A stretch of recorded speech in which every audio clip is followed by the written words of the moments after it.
بسم اللہ الرحمن الرحیم رب اشرح لی صدری ویسر لی امری واحلل عقدۃ من لسانی یفقہوا قولی۔ یہاں یہ مشہور سوال پیدا ہوتا ہے کہ جس امر کے لیے دعا کی جاتی ہے اگر وہ مقدر ہو چکا ہے تو بندہ دعا کرے یا نہ کرے، یعنی اگر کوئی بات ہماری تقدیر میں لکھ دی گئی ہے تو پھر ہم اس کے لیے دعا کریں یا نہ۔ کبھی سوال پیدا ہوا آپ کے دل میں یہ کہ اگر میری موت لکھ ہی دی گئی ہے تو پھر زندگی مانگنے کا کیا فائدہ؟ اگر کوئی بیمار ہے تو ہم زیوم کرنے سے تو مر ہی جانا ہے، اس کی صحت کی دعا کس لیے کرنا؟ کیونکہ اس کی تقدیر میں ہے کہ فلاں تاریخ کو یہ مر جائے گا۔ تو اگر وہ مقدر ہو چکا ہے تو بندہ دعا کرے یا نہ کرے، اور اس شک کی وجہ سے انسان کیا ہوتا ہے، پھر دعا نہیں کرتا اور وہ شیکی ہو جاتا ہے۔ شک انسان کو شیکی کر دیتا ہے۔ اس کا وقوع میں آنا لابدی اور ضروری ہے۔ لابد عربی میں کہتے ہیں لازم، اور اگر وہ مقدر نہیں ہے تو بندہ سوال کرے یا نہ کرے وقوع میں نہیں آئے گا۔ یعنی اگر کچھ ہونا ہے تو ہو جائے گا، نہیں ہونا تو نہیں ہوگا، دعا مانگنے کا کیا فائدہ؟ سمپل ورڈز میں عام طور پر لوگ اس طرح ریاکٹ کرتے ہیں۔ اس مغالطے کو، مغالطہ کیا ہوتا ہے؟ غلط فہمی کو ایک گروہ نے صحیح سمجھا، کہا ہاں بالکل ٹھیک ہے، ایسے ہی تو ہے، اور دعا اور التجا کو بالکل چھوڑ دیا۔ اس بنا پر یہ گروہ اس امر کا قائل ہو گیا کہ سوال، دعا، التجا سے کوئی فائدہ حاصل نہیں ہو سکتا، کوئی فائدہ نہیں دعا کرنے کا، وہی ہوگا جو ہونا ہے۔ کچھ لوگ اس عقیدے کے قائل ہو گئے۔ یہ اس کی انتہائی جہالت اور دلالت و گمراہی ہے۔ ایسا سوچنا کیا ہے؟ جہالت، دلالت، گمراہی، شیطان کا ڈالا ہوا وسوسہ بیسیکلی۔ علاوہ ازیں اپنے مسلک میں یہ گروہ خود متناقض ہے، سیلف کنٹرڈکشن کا شکار ہے۔ خود متناقض، خود یعنی سیلف، متناقض یعنی کنٹرڈکٹری۔ اس کے مسلک میں، مسلک یعنی اس کی سوچ اور طریقے میں جس پہ یہ چل رہا ہے، باہمی تضاد اور تخالف یعنی مخالفت پائی جاتی ہے، یعنی سیلف کنٹرڈکٹری ہے۔ کیونکہ اگر یہ لوگ اپنے اس مسلک کو بطور کلی مان لیتے ہیں تو دنیا جہان کے تمام اسباب کا تعطل واجب اور ضروری ہو جاتا ہے۔ یعنی اگر بات یہی ہے تو پھر دنیا میں ہر سبب بیکار ہے، کوئی سبب بھی اختیار نہیں کرنا چاہیے۔ دعا بھی کیا ہے؟ سبب ہے نا، جیسے اور بہت سے سبب ہوتے ہیں کام ہونے کے۔ تو اگر اس کو آپ سمجھے کہ یہ کوئی فائدہ نہیں ہے، اس کا مطلب یہ ہے کہ دنیا میں پھر کسی بھی کام کے کرنے کا کوئی فائدہ نہیں ہے، کوئی سبب نہیں اختیار کرنا چاہیے۔ یہاں سے گھر جانا ہے، چلے جائیں گے، گاڑی کی کیا ضرورت ہے؟ گاڑی منگائیں یا نہ منگائیں، چلے جائیں گے۔ بھوک لگی، تقدیر میں ہوگا، کھانا مل جائے گا، کچھ کوشش کریں یا نہ کریں کوئی فرق نہیں پڑتا، جو ہونا ہے ہو ہی جائے گا۔ اس مسلک کے قائل سے کہا جائے کہ اگر سیری اور سیرابی تیرے لیے مقدر ہو چکی ہے تو وہ ہو کر رہے گی، تو کھائے یا نہ کھائے، پانی پیے یا نہ پیے، اور مقدر نہیں ہے تو ہرگز ہرگز سیری اور سیرابی حاصل نہ ہوگی۔ اسی طرح اگر اولاد تمہارے مقدر ہو چکی ہے تو وہ یقیناً ہو کر رہے گی۔ اپنی بیوی باندی سے خلوت و ہم بستری کرو یا نہ کرو، یعنی شادی کرو یا نہ کرو، اور مقدر نہیں تو ہرگز ہرگز اولاد نہ ہوگی، خلوت و ہم بستری کرو یا نہ کرو، پھر تمہیں نکاح کی یا باندی کی کیا ضرورت ہے؟ دنیا کے سارے اسباب اور اسباب کے سارے سلسلے کو اسی طرح سمجھنا چاہیے۔ کیا اس خیال کے آدمی کو عقل مند، بلکہ عقل مند تو کیا انسان بھی کہا جا سکتا ہے جو یہ سوچے؟ جبکہ حیوانات اور چوپائے تک وہ اسباب فطرتاً مہیا کرتے ہیں جن سے ان کی بقا اور زندگی وابستہ ہے۔ ان لوگوں سے تو حیوانات اور چوپائے زیادہ عقل مند ہیں اور سمجھدار کہے جائیں گے۔ یہ لوگ تو حیوانات سے بھی گئے گزرے، تو قرآن پاک میں آتا نا، اولئک ھم کالانعام بل ھم اضل سبیلا۔ اور یہ کن لوگوں کے بارے میں ہے؟ جو اس طرح کی سوچ رکھتے ہیں، جو عقل سے کام نہیں لیتے، جو سوچتے نہیں۔ بعض اپنی فطانت اور زیرکی کا ثبوت دیتے ہوئے یہاں تک کہتے ہیں کہ دعا کرنا محض ایک تعبدی امر ہے۔ تعبدی کیا؟ یعنی عبادت ہے۔ دعا کا ہمیں حکم کیوں دیا گیا اور ہم دعائیں کیوں کریں؟ کیونکہ یہ عبادت ہے، اس ہم عبادت کر رہے ہیں۔ اللہ تعالیٰ دعا کرنے والے کو صرف اجر و ثواب عطا فرماتا ہے، یعنی فائدہ کو نہیں، ہونا مانا کچھ نہیں، بس ثواب مل جائے گا۔ حصول مطلب میں دعا کا کوئی اثر اور دخل نہیں۔ ان زیرک طبع انسانوں کے نزدیک قلب و زبان سے دعا یا التجا کرنے نہ کرنے میں حصول مطلب کے لیے کوئی فرق نہیں۔ زیرک طبع کا کیا مطلب ہے؟ یعنی بڑے سمجھدار، ہوشیار ہیں اور اسمارٹ، یعنی اپنے آپ کو بڑا عقل مند سمجھتے ہیں، تو انہوں نے یہ فلسفہ ایجاد کر رکھا ہے۔ ایک گروہ جو اس سے زیادہ زیرکی اور دانائی کا مدعی ہے، یعنی ایک ان سے بھی آگے ہے، کہتا ہے کہ حصول مطلب و مدعا اور قضاء حاجت کے بارے میں دعا ایک علامت اور نشانی کا حکم رکھتی ہے۔ اس سے جسٹ سمبل، یعنی دعا کی ریالٹی کچھ نہیں، ایک سمبولک چیز ہے۔ کسی بندے کو دعا کی توفیق میسر آئی تو یہ اس کی حاجت روائی اور حصول مدعا کی علامت ہے۔ یعنی اگر کوئی دعا کرے گا تو سمجھو کہ اس کے مطلب پورا ہونے والا ہے۔ اس کی مثال ایسی ہے کہ موسم برسات میں تم سیاہ بادلوں کی گھٹائیں اور سرد ہوائیں دیکھتے ہو تو یہ اس امر کی دلیل ہے کہ برسات ضرور ہوگی. یعنی دعا کیا ہے؟ بادل کی طرح. اگر دعا ہو گئی تو کیا ہوگا؟ مطلب یہ کہ معاملہ حل ہونے والا ہے. جیسے بادل آئے تو سمجھو کہ بارش آنے والی ہے. ان لوگوں کے نزدیک طاعات، عبادات کے اجر و ثواب اور کفر اور معاصی کے عقاب اور عذاب کا بھی یہی حکم ہے. کفر اور معاصی کیا؟ معاصی کس کو کہتے ہیں؟ گناہوں کو. عقاب کیا ہوتا ہے؟ سزا. اور عذاب کا بھی یہی حکم ہے. وہ کہتے ہیں کہ اطاعت اور عبادات، کفر و عصیان محض اجر و ثواب، عقاب و عذاب کی علامتیں ہیں اور کچھ نہیں، کیونکہ یہ چیزیں ثواب اور عذاب کے اسباب نہیں ہیں. ان کے نزدیک غلط کرو، برا کرو، اچھا کرو، نیک کرو، بد کرو، ہونا مانا کچھ نہیں، سبھی برابر ہیں. تو وہ عمل کو بھی سبب نہیں سمجھتے. کس کا؟ جنت میں جانے کا. ان لوگوں کے نزدیک کسی چیز کو توڑنے سے ٹوٹ جانے، جلانے سے جل جانے، قتل کرنے سے قتل ہو جانے کا بھی یہی حکم ہے، کیونکہ یہ چیزیں ان امور کے لیے حتمی اسباب نہیں. وہ کہتے ہیں ضروری نہیں کہ کوئی چیز توڑے تو ٹوٹ ہی جائے، جلائے تو جل ہی جائے، قتل کرے تو قتل ہو بھی جائے، کہ ضروری نہیں کہ ایسا ہو. کبھی نہیں بھی ہوتا. کئی لوگ باریک بحثیں کرتے ہیں نا، اب آپ ان سے کہیں کہ یہ کریں تو کہتے ہیں ضروری ہے کہ ایسا کرے تو ہو جائے. مثلا آپ کسی بچے سے کہیں کہ پڑھو، تو کیا ضرورت ہے پڑھنے کی؟ کیا سارے پڑھنے والے پاس ہوتے ہیں؟ تو اس سے کیا پوچھنا چاہیے کہ نہ پڑھنے والے کب پاس ہوئے؟ اصل میں یہ ان مبالغہ آرائیوں میں سے ہے جب لوگ کہتے ہیں نا کہ ہم نے تو پڑھا ہی نہیں اور ہم پھر بھی پاس ہوئے. اس نے تو پڑھا ہی نہیں، اس نے تو کچھ کیا ہی نہیں اور اس کا سب کچھ ہو گیا. ہر وقت چانس اور اس طرح کی نا خیالی دنیا میں جیتے ہیں اور اسباب اختیار نہیں کرتے. تو ایسی جھوٹی باتیں بھی عام نہیں کرنی چاہیے. اس کا آخر مقصد کیا ہوتا ہے؟ بعض مائیں بڑے پراؤڈلی کہتی ہیں میں نے تو اپنے بچے کو کبھی پڑھتے دیکھا ہی نہیں، پھر بھی اس کی فرسٹ ڈویژن آ جاتی ہے. کیا آپ اس کو ہر وقت دیکھتی ہیں؟ سائے کی طرح اس کے ساتھ ہے. آپ کو کیا پتا کہ اسکول میں پڑھ لیتا ہوگا یا خود کسی وقت پڑھتا ہوگا؟ یا یہ کیسے ہو سکتا ہے کہ ایک شخص کچھ بھی نہ پڑھے اور پھر بھی وہ بہت اچھی طرح کامیاب ہو؟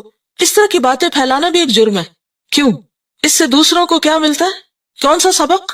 کچھ نہ کرو، کوئی فائدہ نہیں کچھ کرنے کا. اور ہماری قوم میں خاص طور پر یہ بات بہت عام ہے. محنت کا درس دینے والے بہت کم ہیں اور خیالی دنیا میں رہنے والے، خیالی پلاؤ پکانے والے بہت ہیں. خوش فہمیوں میں جینے والے. کچھ کرو نہ کرو ہو ہی جائے گا، جنت بھی ایسے ہی مل جائے گی اور دنیا میں بھی کچھ محنت کی ضرورت نہیں. تو دنیا میں کیا واضح فرق نہیں ہے پھر ہم میں اور ترقی یافتہ قوموں؟ وہ بائی چانس تو نہیں ترقی کر گئے، انہوں نے سخت محنت کی ہے، محنت کر کے اپنی دنیا بنائی. اور ہم صرف خیالوں میں جیتے ہیں کہ ہو ہی جائے گا. اور امتحان دینے میں بھی ہمارا طریقہ کار کیا ہوتا ہے؟ کیا کرتے ہیں؟ چانس پہ. ہر چیز چانس پہ ہے ہماری. لیکن کچھ لوگ تو بڑے عقل مند ہوتے ہیں، وہ ہر چیز چانس پہ نہیں رکھتے. مگر ایسے لوگ کم ہیں، کیونکہ یہ چیزیں ان امور کے لیے حتمی اسباب نہیں، کیونکہ ان چیزوں میں اور ان امور میں کوئی ترتیب و تعلق نہیں، محض ایک عادتی ربط و تعلق ہے. وہ کہتے ہیں بس یہ ایک عادت ہے، دیا سلائی جلاؤ تو آگ جل جاتی. کوئی ایسا اثر اور ایسا تعلق اور ربط نہیں جو بطور سبب اور علت کے ہو. وہ کہتے ہیں کہ یہ سبب نہیں کہ چیز پھینکے تو ٹوٹ جائے. وہ کیا کہتے ہیں؟ بس یہ عادت ہے اور ایسا ہو جاتا ہے. ان کا یہ قول ظاہر، عقل، شرع، فطرت اور تمام اہل عقل و بصیرت کے خلاف ہے. اس کو انڈر لائن کریں. کس کس کے خلاف ہے؟ عقل، شریعت، فطرت اور اہل عقل و بصیرت کے خلاف. بلکہ دنیا جہان کے عقل مند ارباب بصیرت ان کا مذاق اڑاتے ہیں. مذاق اڑاتے کا مطلب مذاق اڑاتے ہیں. سائل کے بیان کردہ دونوں مسلکوں کے علاوہ اس بارے میں ایک تیسرا مسلک ہے اور وہی صحیح مسلک ہے. وہ یہ کہ امر مقدور اور مقدر اسباب کے ساتھ ساتھ مقدور و مقدر ہوا ہے. کیا مطلب ہے اس کا؟ مقدور کیا ہوتا ہے اور مقدر؟ مقدور کس وزن پر ہے؟ روٹ کیا ہے؟ قدر سے، تقدیر سے مقدور، جو چیز مقدر میں رکھی گئی. ٹھیک ہے، اور مقدر بھی وہی ہے، دونوں سیم ہے، اسی لیے واو ان کو جمع کر رہی ہے. وہ یہ کہ امر مقدور و مقدر اسباب کے ساتھ مقدور و مقدر ہوا ہے. یعنی تقدیر کس کے ساتھ ہے؟ اسباب کے ساتھ جڑی ہوئی ہے. یہ بات سمجھ آئی ہے کہ نہیں آئی؟ جس کو نہیں آئی وہ ہاتھ کھڑا کر کے پوچھ لے اور میں اسے شاباش دوں گی. اسٹیٹمنٹ کی سمجھ نہیں آ رہی. امر کا کیا مطلب ہے؟ کوئی بھی کام، کوئی بھی چیز جس کی تقدیر لکھی ہوئی ہے یا وہ مقدر ہوا ہے کیسے ہوگا، اس کے ساتھ اس کا سبب بھی مقدر ہے، وہ بھی ساتھ لگا ہوا ہے، اس کی بھی تقدیر ہے، سبب بھی تقدیر کا حصہ ہے. اب سمجھ آئے؟ ہاں، یہ بالکل ایسے ہی کہ جیسے وہ اس روز کسی نے ایک بہت اچھا کمنٹ دیا تھا. کسی نے کسی بزرگ سے کہا کہ دعا مانگنے کا فائدہ نہیں کیونکہ جو تقدیر میں ہوگا لکھا جائے. تو انہوں نے کیا کہا؟ کیا پتا کہ تمہاری تقدیر میں لکھا ہو کہ تم دعا مانگو گے تو تمہارا یہ کام ہوگا. پھر یہی بات ہے، یہی بات یہاں پر ہے. ٹھیک ہے، اگر آپ یہ بات یاد رکھ لینا تقدیر کا مسئلہ آپ کو آسانی سے سمجھ آ جائے گا. کیا کہ تقدیر سبب کے ساتھ بندھی ہوئی ہے.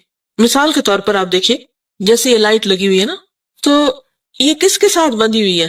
سوئچ کے ساتھ، اس بٹن کے ساتھ.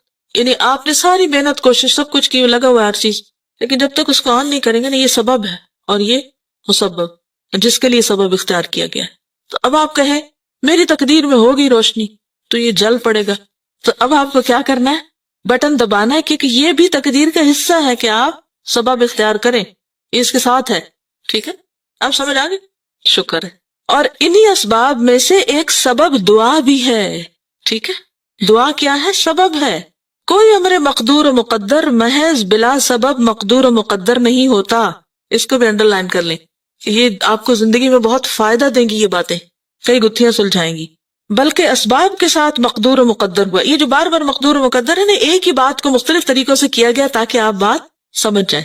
پس بندہ جب کوئی سبب عمل میں لاتا ہے، اس سبب کے ساتھ، یعنی جب کوئی سبب اختیار کرتا ہے، اسے بٹن آن کرتا ہے، تو اس سبب کے ساتھ جو امر مقدور و مقدر ہے وہ بھی وقوع میں آ جاتا ہے، یعنی لائٹ جل پڑتی ہے. ٹھیک. اور سبب عمل میں نہیں لاتا تو اس سبب کے ساتھ جو امر مقدور و مقدر ہے وہ بھی وقوع میں نہیں آتا. ٹھیک ہے. مثلا سیری و سیرابی کھانے پینے کے ساتھ، اولاد ہم بستری کے ساتھ، کھیتی اناج زمین پر دانے بونے کے ساتھ، اور جانور کی جان نکلنا ذبح کرنے کے ساتھ مقدور و مقدر ہے. اور یہی تیسری قسم صحیح اور حق ہے. ٹھیک ہے. اس تیسری قسم کے سمجھنے سے سائل محروم ہے. کون سا سائل؟ وہ جس نے سوال کیا تھا، اسے اس کے سمجھنے کی توفیق ہی میسر نہیں ہوئی. اس تیسری قسم کے لحاظ سے دعا و التجا ایک قوی ترین اور زبردست سبب ہے. اسی لیے حضرت عمر کہا کرتے تھے، یا اللہ اگر تو نے ہمیں بدبخت لکھا ہے تو تو ہی ہمیں خوشبخت لکھ دے. تو دعا کرتے تھے وہ. اور دعا جو ہے وہ کس کو بدل دیتی ہے؟ یعنی یہ سبب ہے تو اس کی وجہ سے جو مسبب ہے اس میں بھی تبدیلی آ جاتی ہے. یمحو اللہ ما یشاء ویثبت. اللہ جس چیز کو چاہتا ہے مٹاتا ہے، جس کو چاہتا ہے برقرار رکھتا ہے.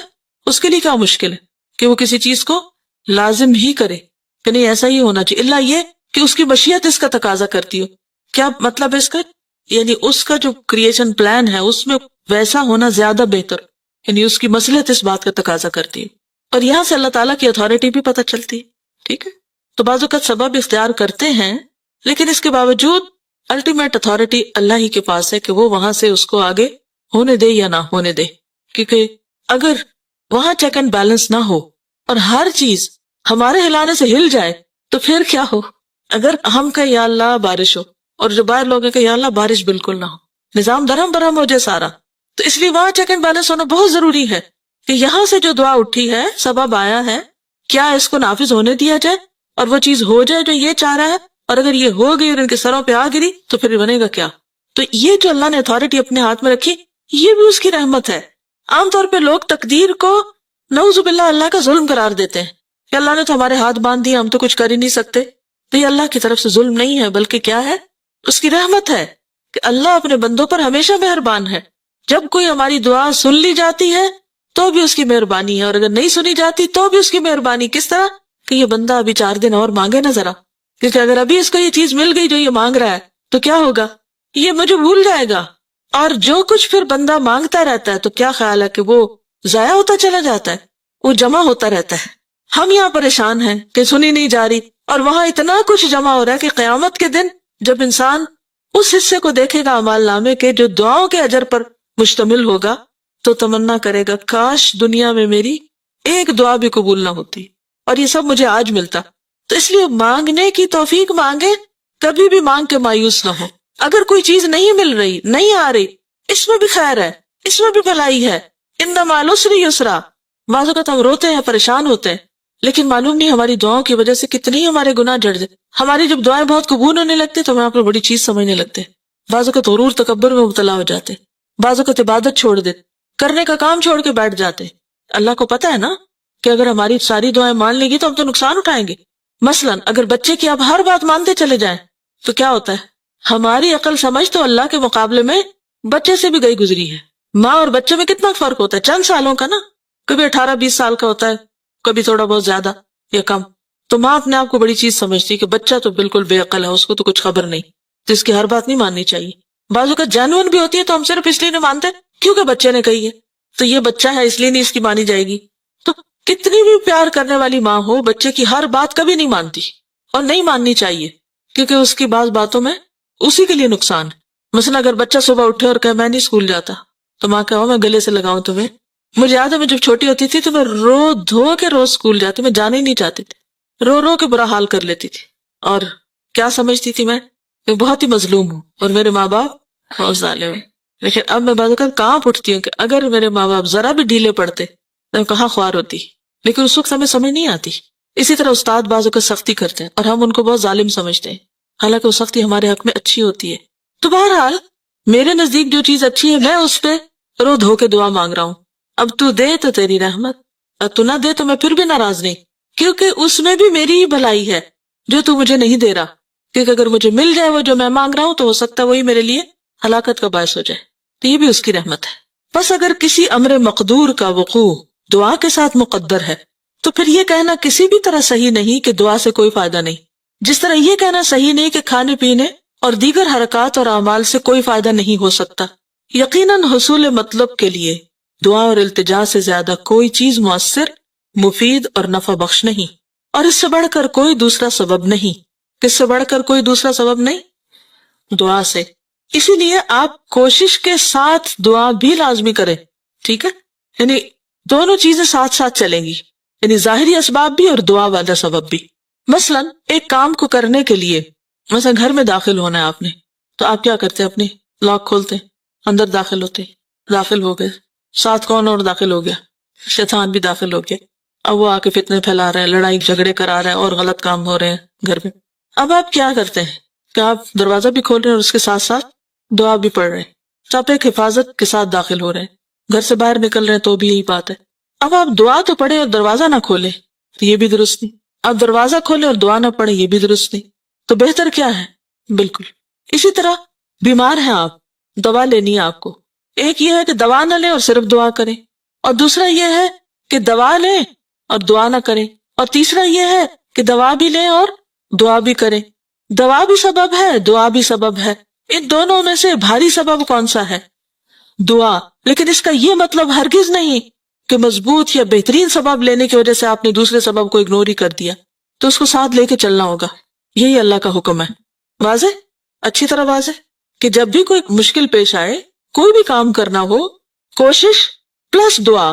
صرف اپنے زور بازو پر بھروسہ نہیں کرنا. کس پہ بھروسہ کرنا؟ اللہ پر. کہ سائی ہماری طرف سے, اتمام اللہ کی طرف سے. ہم کوشش کریں گے, کام کو مکمل کرنا اللہ کے ذمہ ہے. وہ جیسے فارسی کا ایک شعر ہے نا, سپردم بتو مائے خیشرا تو دانی حساب کمو بیشرا. کیا مطلب ہے؟ کوئی پتہ نہیں. سپردم بتو, میں سپرد کرتا ہوں تیرے, مائے خیشرا, اپنی حقیر کوشش, تو دانی, تو جانتا ہے, حساب کمو بیشرا, کمی بیشی کا حساب تو جانتا ہے. یعنی مجھے جتنی سمجھ تھی میں نے کام کر دیا, اب یا اللہ تو اس کو پار چڑھا. میں نے کشتی بنا دی, تو اب جب بیٹھنے لگو تو کیا کرو؟ نوح علیہ السلام نے جب کشتی بنائی تھی تو اللہ تعالیٰ نے کیا فرمایا؟ کیا کرو اب سوار ہوتے وقت؟ کون سی دعا؟ کشتی بنا کے دعا پڑی نا. تو کشتی بنانا کیا تھا؟ سبب, ایک سبب اختیار کرنا. لیکن کشتی پر بھروسہ نہیں, ٹائٹینک پہ بھروسہ نہیں. اس کے لیے کیا ضروری ہے؟ دعا. کوئی بھی کام آپ کریں, اسی لیے آپ دیکھیں کہ نبی صلی اللہ علیہ وسلم کی جو دعائیں ہیں ہر موقع کے لیے, ہر موقع کے لیے, اور اس میں ہمارا ہی فائدہ ہے, ہمارے لیے پروٹیکشن ہے, ہمارے لیے اطمینان ہے. حضرات صحابہ کرام رضوان اللہ تعالی علیہم اجمعین چونکہ اللہ کے رسول اور کتاب و سنت کو سب سے زیادہ جاننے والے اور دین کو سب سے زیادہ سمجھنے والے تھے, اس لیے اس سبب دعا کو تمام اسباب سے زیادہ اہمیت دیتے تھے. سب سے پہلے یعنی کام کے آغاز میں بھی, اختتام پر بھی, اور نہایت اہتمام کے ساتھ اس پر عمل کرتے تھے. وہ دعا اور التجا کے شرائط اور آداب کے پابند تھے. حضرت عمر نے دشمنان اسلام کے مقابلے میں دعا ہی کے ذریعے بارگاہ الہی میں نصرت و امداد اور فتح و ظفر کی التجائیں کی, اور اکثر اوقات صحابہ کرام فرمایا کرتے تھے, لستم تنصرون بکثرت وانما تنصرون من السماء. کثرت افواج سے تمہیں فتح حاصل نہیں ہوتی بلکہ آسمان سے اللہ کی جانب سے نصرت ملتی ہے. کامیابی کہاں سے ملتی ہے؟ اللہ کی طرف سے. مزید فرماتے تھے, انی لا احمل ہم الاجابہ ولكن ہم الدعاء فاذا الہمت الدعاء فان الاجابۃ معه. مجھے اجابت دعا کی فکر نہیں, یعنی دعا کی قبولیت کی فکر نہیں, فکر ہے تو دعا کی. جب دعا کی توفیق دی گئی تو اجابت تو اس کے ساتھ ہی ہے. اذا سألک عبادی انی فانی قریب اجیب دعوت الداعی اذا دعانی. اجیب یعنی جب آپ پکارتے ہیں تو اللہ کی طرف سے کیا وعدہ آ جاتا ہے؟ اجیب، اجابت ہو جاتی ساتھ ہی. کسی شاعر نے اس مقصد کو اپنے شعر میں یوں ادا کیا ہے: لو لم ترد نیل ما ارجو واطلبه من جود کفیک ما علمتنی الطلبا. اور اس کو عودتنی بھی پڑھا گیا، علمتنی کو. ٹھیک ہے، ترجمہ کیا ہے؟ اپنے دست سخا یعنی سخاوت سے اگر میری طلب پوری کرنے کا تو ارادہ نہ کرتا تو مانگنا مجھے نہ سکھایا ہوتا. اگر تو نے میری آرزو پوری کرنے کا ارادہ نہ کیا ہوتا تو مجھے مانگنا ہی نہ سکھایا ہوتا. اس کا مطلب یہ کہ تو میری آرزو پوری کرنا چاہتا ہے، میری مراد پوری کرنا چاہتا ہے، اسی لیے تو مجھے دعا کا حکم دیا اور دعا کرنا بھی سکھایا. تو جو تو نے سکھایا اس کو میں کیوں نہ اختیار کروں؟ جی بالکل. حضرت آدم علیہ السلام کو جب احساس ہوا کہ ان سے غلطی ہو گئی تو انہوں نے کیا کہا؟ وَتَلَقَّى آدَمَ مِن رَبِّهِ كَلِمَاتٍ فَتَابَ عَلَيْهِ. تو اللہ ہی نے سکھایا نا آدم کو، کیونکہ انہیں یہ بھی نہیں پتا تھا کہ اب کیا کروں، کیسے مانگوں. تو اللہ نے کلمات سکھا دیے. تو اگر اللہ نے دعائیں قبول نہیں کرنی تھی تو سکھائی کس لیے؟ واضح. پس جس شخص کو دعا القاء کی گئی یعنی دل میں ڈال دی گئی، دعا و التجا کی توفیق عطا کی گئی، تو سمجھ لینا چاہیے کہ اس نے ضرور اجابت دعا کا ارادہ فرما لیا. چنانچہ اللہ سبحانہ وتعالیٰ کا ارشاد ہے: ادعونی استجب لکم، المؤمن 40-60. تم مجھ سے مانگو میں تمہاری دعا قبول کروں گا. مزید ارشاد ہے: وَإِذَا سَأَلَكَ عِبَادِي عَنِّي فَإِنِّي قَرِيبٌ أُجِيبُ دَعْوَةَ الدَّاعِ إِذَا دَعَانِ. البقرہ 186. جب میرا بندہ مجھ سے مانگتا ہے تو میں اس کے قریب ہوتا ہوں، دعا کرنے والے کی دعا قبول کرتا ہوں. حضرت ابو ہریرہ سے مروی ہے کہ رسول اللہ صلی اللہ علیہ وسلم نے ارشاد فرمایا: من لم يسأل اللہ یغضب علیہ. ترمذی کتاب الدعوات. جو آدمی اللہ تعالیٰ سے نہیں مانگتا اللہ تعالیٰ اس پر خفا ہوتا ہے. یہ آیتیں اور حدیثیں اس امر پر دلالت کرتی ہیں کہ اللہ تعالیٰ کی رضامندی اسی میں ہے کہ اس سے دعا کی جائے، اس سے دست سوال دراز کیا جائے، بندے اس سے مانگے اور اس کی اطاعت اور عبادت کریں، کیونکہ دعا جو ہے وہ عبادت بھی ہے اور اللہ نے بندے کو اپنی عبادت کے لیے پیدا کیا. تو گویا جو بندہ دعا نہیں مانگتا وہ اپنے مقصد زندگی کو بھی پورا نہیں کرتا. ظاہر ہے کہ جب اللہ تبارک و تعالیٰ راضی ہوتا ہے تو ہمہ قسم کی خیر اور بھلائی اس کی رضامندی اور خوشنودی ہی میں ہے. جس طرح کہ ہمہ یعنی تمام قسم کی آفتیں اور مصیبتیں اس کے غضب، خفگی اور ناراضگی میں ہیں. حضرت امام احمد بن حنبل نے کتاب الزہد میں ایک حدیث قدسی نقل کی ہے: انا اللہ لا الہ الا انا اذا رضیت بارکت ولیس لبرکتی منتہا واذا غضبت لعنت ولعنتی تبلغ السابع من الولد. میں اللہ ہوں، میرے سوا کوئی معبود نہیں. جب میں کسی سے راضی ہوتا ہوں تو اسے میں اپنی برکت سے نوازتا ہوں اور میری برکت کی کوئی انتہا نہیں، اور جب میں کسی سے خفا ہوتا ہوں تو اس پر لعنت بھیجتا ہوں اور میری لعنت اس کی 7ویں اولاد تک پہنچتی ہے، نسلوں تک اثر جاتا ہے. تو اس لیے کس چیز سے بچنا چاہیے؟ ہر اس کام سے جس سے اللہ کی ناراضگی ہو. گناہوں کو بس اللہ کی ناراضگی کے ڈر سے چھوڑ دینا چاہیے کہ اس کا وبال نہ بھگتنا پڑے.